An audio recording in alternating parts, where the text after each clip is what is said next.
أعوذ بالله من شر الشيطان اللعين الرجيم بسم الله الرحمن الرحيم وبه نستعين وصلى الله على محمد وآل بيته الطيبين الطاهرين اللهم صل على Muhammad وآل Muhammad. Louange à Allah subhanahu wa ta'ala, le miséricordieux, très miséricordieux, que son salut et sa bénédiction soient sur le prophète Muhammad et sa sainte famille immaculée. Aujourd'hui, nous avons voulu vous parler sur un sujet ou un événement qui est très important en islam. Vous savez, il y a des jours et des nuits que Dieu a rendus spéciaux et a donné une grande position car ils étaient liés à certains événements qui ont affecté la marche de l'islam et des musulmans. Parmi lesquels le jour de la nomination à la mission prophétique qui tombe le 27e jour de Rajab en fait partie.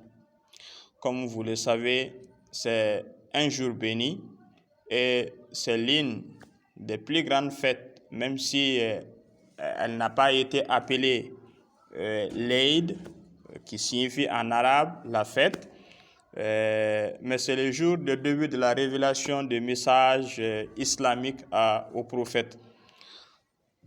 On sait très bien que dans la vie sociétale, si à chaque année nous célébrons l'anniversaire d'un événement, par exemple, quand tu es né à une date et l'année qui suit, donc ça c'est l'anniversaire de ton événement dans ce monde. Donc, s'il y a un anniversaire que nous devons célébrer pour l'islam, le 27e jour de Rajab fait partie de cette célébration. Donc, le message où la mission prophétique a été débutée ce jour-là à travers le grand ange Gabriel pour transmettre son message au noble et grand messager qui a été envoyé comme miséricorde au monde. Donc la lumière de la bonté de la foi et les conseils brillent. Le début de la mission prophétique de Mohammed, que la paix soit sur lui et sa sainte famille, a formé une limite entre le temps de l'ignorance et l'islam. Avant la venue du prophète, il y avait une ignorance totale dans le monde, plus particulièrement chez les Arabes. On peut même en citer quelques-uns. En Arabie comme dans d'autres contrées, surtout en Arabie surtout, les Arabes enterraient leurs filles vivantes parce qu'ils considéraient la fille comme quelque chose de malheur. Si on annonçait à un homme que sa femme a accouché et qu'il demande alors l'enfant là c'est un garçon ou c'est une fille, s'il dit que c'est une fille, ils vont dire que s'il ne les tue pas, la malheur s'abattra sur la famille. Donc la femme n'était pas considérée dans la société arabique. Et en plus de cela, la femme aussi n'avait pas de rôle à jouer dans la société. À plus forte raison, tout ce qui concerne la vie sociale, l'héritage, le mariage et autres caractéristiques sociétales n'étaient pas vraiment au niveau. Mais avec l'avènement du prophète, et surtout il a été envoyé par Allah, et ce jour-là fut une lumière. Donc les gens ont été sortis des ténèbres illusoires à la lumière de la direction et la foi. Donc 13 ans avant la migration du bienheureux prophète, la montagne de Nour, celui qui a eu la chance de faire le Hajj, ou de Umrah. Il y a une montagne qu'on appelle Jabal Nour, ou la montagne de Nour. C'est là-bas qui fut révélé les premiers versets dans le Coran. Donc, c'est vraiment un endroit, je conseillerais à tout un chacun, si vous avez eu l'occasion de faire le Hajj ou bien de Umrah, de faire une petite visite là-bas spirituelle, c'est vraiment important. Donc, c'est à l'est de la Mecque, donc comme on avait si bien dit. Donc, la première parole divine délivrée par l'Esprit est l'Esprit de confiance au saint prophète Mohammed, que la paix soit sur lui et sa sainte famille. Et la première parole était Iqra. Iqra veut dire lisez. Donc, ce que nous tirons comme enseignement les premiers jours de la mission prophétique, c'est que l'islam nous incite toujours à chercher, à savoir, à connaître. Donc, l'islam, ce n'est pas une religion de l'ignorance ni de barbarie, comme certains prétendent. Non, non, non. C'est une religion qui demande, qui te pousse à chercher, donc à connaître. Ce même verset-là, Iqra, nous révèle que normalement on doit chercher, comme il y a beaucoup de hadiths du prophète qui révèlent cela. Et donc, les premiers croyants ce jour-là, c'était bel et bien le cousin du prophète qui est Imam Ali.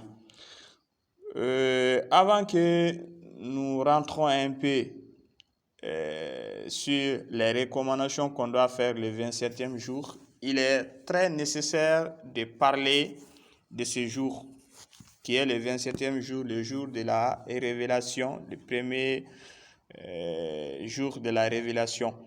Parce qu'en islam, cette histoire ou cette historique a fait couler beaucoup d'encre et de malformations, souvent jusqu'à ce que même tu te demandes la façon dont certains narratent que les premiers versets a été descendu sur le prophète à travers Jibril, que Jibril a, on peut dire que il y a des choses vraiment, souvent on doit se demander, parce que dans certains narrations sunnites disent que Jibril avait pris le prophète et il a secoué le prophète jusqu'à ce qu'ils arrivent à réciter un verset, puisqu'il disait qu'il n'était pas lettré, il était illettré en fait. Alors que cette narration-là, c'est faux. Donc, la vraie version et la version originale, c'est que lorsque le prophète, le premier verset a été révélé Jibril, bien avant que Jibril arrive, le prophète et Ali partaient sur la montagne, le prophète priait là-bas. Donc, la prière que nous effectuons, les 5 prières quotidiennes, avant que ça soit obligatoire, le prophète faisait ses prières surrogatoires dans cette colline-là et pour se protéger contre les mécréants. Donc, Ali rencontre que Jibril est venu, il lui a demandé. Ali voyait ce qui s'est passé, même si Ali n'est pas un prophète, comme certains disent, en accusant les chiites, en disant que les chiites disent que Imam Ali est un prophète, c'est un faux, archi faux. Donc, le texte original, c'est que Jibril est venu au prophète, il lui a annoncé que le prophète, tu es devenu un prophète. Dieu m'a envoyé de te dire qu'à partir d'aujourd'hui, ça a trouvé que le prophète était à l'âge de 40 ans. Aujourd'hui, tu es devenu un prophète, le dernier prophète, et je te félicite. Alors, lisez au nom d'Allah. Donc, comme vous le voyez, Suratul Alaq est descendu comme ça, la première partie. Donc, lorsque Jibril a dit cela au prophète, le prophète attendait en fait attendait la venue de Jabraïl. Donc, le prophète était très content. Mais par contre, il y a certains qui disent que non, le prophète avait tellement peur qu'il est allé chez sa femme Khadija. Et Khadija lui a demandé qu'est-ce qui se passe. Il dit qu'il a vu l'ange et ça, c'était sa première fois donc de voir cela. Donc, il avait très peur jusqu'à ce qu'il n'arrive pas à bien parler, jusqu'à ce que, il y a eu des mélanges dans sa tête, il ne sait pas, que Khadija a fait tirer sa voile pour que l'ange parte. Alors, cette narration-là, quand on prend cette narration nous a été beaucoup dire pendant l'enfance, mais il y a même certains qui continuent à le dire, mais en réalité, ce n'est pas vrai en fait. Donc, la version vraie, le prophète était content de ce que Allah subhanahu wa ta'ala lui avait confié comme une mission, qui est une mission de sauvetage de l'humanité, de l'ignorance à la lumière. Donc, vous aurez les restes dans la deuxième partie, Inch'Allah.